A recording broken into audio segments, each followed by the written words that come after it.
wandering in the night. What were the chances that you left that hurts before the night was through? Something in your eyes was so inviting. Something in your smile was so exciting. Something in my heart told me I must have you. Strangers in the night, two lonely people. We were strangers in the night, up till the moment that we said our first hello. Little did we know, love was just a glance away, a warm embracing dance away. And ever since that night, we've been together, lovers at first sight, in love forever. It turned out so right, for strangers in the night, for strangers in the night.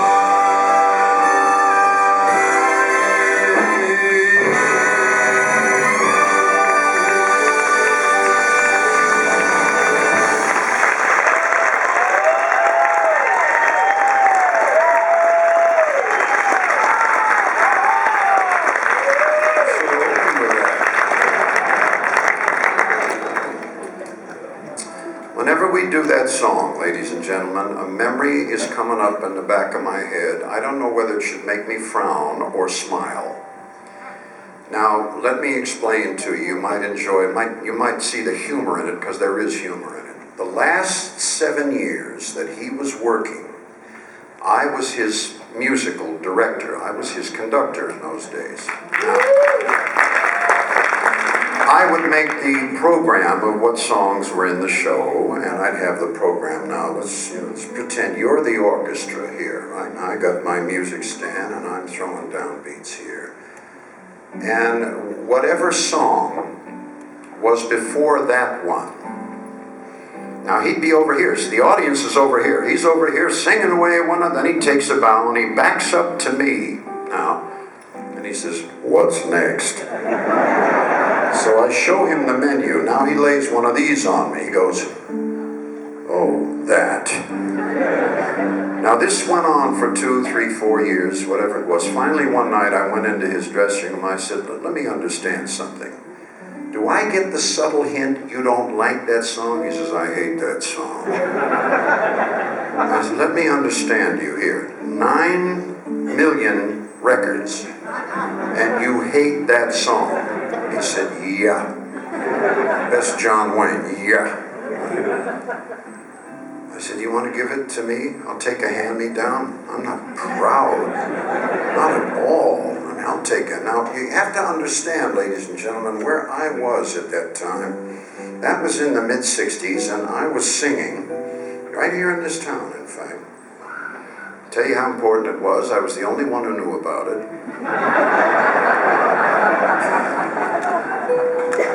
Most people would perform in Las Vegas. Their acts would be reviewed in fabulous Las Vegas, the Review Journal, the Las Vegas Sun. I got reviewed in Guns and Ammo. This is what was going on at the time, and I was recording for the RCA Victor disorganization in those days.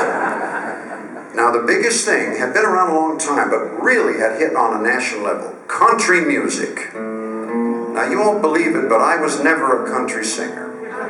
I know that's hard to believe. They wanted me to be a country singer, so I'm in New York now, which is where the country music is, right? 24th Street and 3rd Avenue. I'm in New York City, and these guys are coming in, and they're laying these songs on me. Now, these are real songs. These are not nightclub jokes. One guy brought a song that said, the title was, "If I killed you when I wanted, I'd be out by now."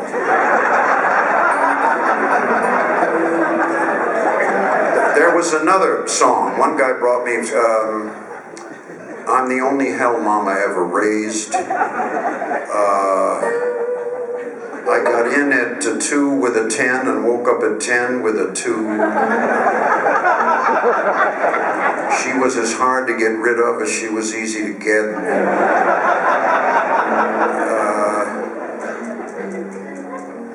Well, there was one song that, what was it? If the phone don't ring, it ain't me. There's an irony there. I couldn't figure it out, but there was an irony. There was one tune a guy brought me I nearly recorded because I loved the title. And I swear to you, these are legitimate songs. A guy wrote a song called You're the Reason Our Kids Are So Ugly. Make a hit with all the women right away. All the women would love that song. He's got Strangers in the Night, and I've got You're the Reason Our Kids Are So Ugly. Here's a little something, folks, that I took from old Blue Eyes and his wisdom, and that was to go back to his roots. In those days, he wanted to play with the bands again, but Tommy Dorsey was dead. Instead, a fellow by the name of Count Basement, and he would work with the Basie band, and they were doing songs that sounded like this here. Here you go. Fly me to the moon and let me play among the stars. Let me see what spring is like on Jupiter or Mars. In other words, hold my hand. In other words, baby, kiss me. Fill my heart with song. Let me sing forevermore. You are all I worship, all I long for and adore. In other words, please be true. In other words, I love you.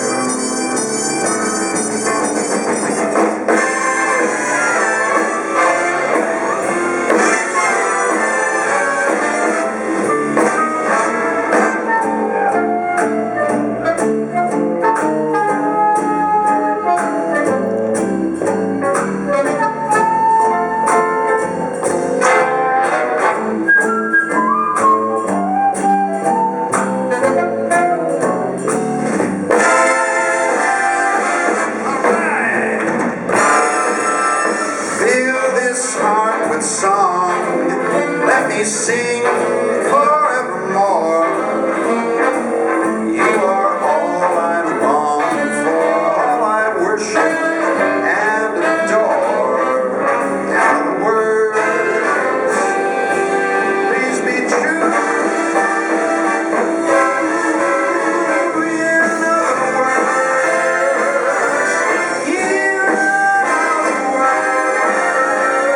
I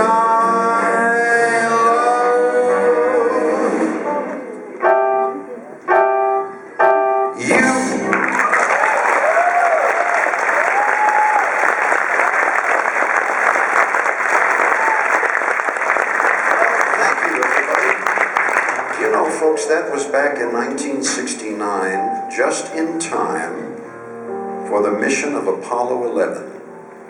And when the boys went off to the moon, they played that song in space on the VHF radio at the time. And for me, just not so long ago, I had the pleasure of being called to participate in the 50th anniversary of NASA in Washington, D.C. They got Treacy Jones, who wrote that arrangement, to conduct the National Symphony, and they had me sing that song for obvious reasons. And it was a wonderful night. I don't know if you're interested in space travel like I am, but I was there, and a man walked over to me in a nice tailored suit. He's gone gray now, wears a hearing aid. He said, "Frank, Neil Armstrong." And the press were there snapping pictures. Nobody knew what to say. So I wanted to break the ice, and I said very loudly, so the whole room would hear it. I said, Mr. Armstrong, other than that, have you ever done anything else that was memorable? They didn't get it. I met John Glenn. If you remember, he was almost 80 and went into orbital space on the astroplane. I said, Senator Glenn, what was it like to go into space when you were like, he said, terrible. Hated it. I said, you hated it? He said, those children on the space shuttle, they forget that in the spacesuit we all have the same radio. We can all hear what everyone's saying. And when we were orbiting the Earth, one of them said, listen, don't let Glenn go EVA. Don't let him do any spacewalking. And one of the astronauts said, why not? He said, because he's old, he might wander away. Now that's an insult. That is an insult. Ladies and gentlemen, may we change the mood of things for you for a minute again. We got that song, Jim, we're going to do. Many, many years ago, ladies and gentlemen, when Las Vegas was just really being born in the sense of entertainment, they used to have people called song pluggers who would go to all of the singers in the industry who were making records, and they said, we got a new song. Record this song. And they were like lobbyists in politics. They would present their wares. And there was one song that was submitted to everybody who was anybody in the recording industry. They all listened to it and said, what is that? Everybody turned it down. I mean, Bing Crosby turned it down. Doris Day turned it down. Ella Fitzgerald, Rosemary Clooney, Tony Bennett, a young man, Frank Sinatra, they all turned it down, and one man, the late Nathaniel Nat King Cole, he said, you know, I like that song. So Nat recorded it, and he performed it for the rest of his life because the audience loved it so much. There was a boy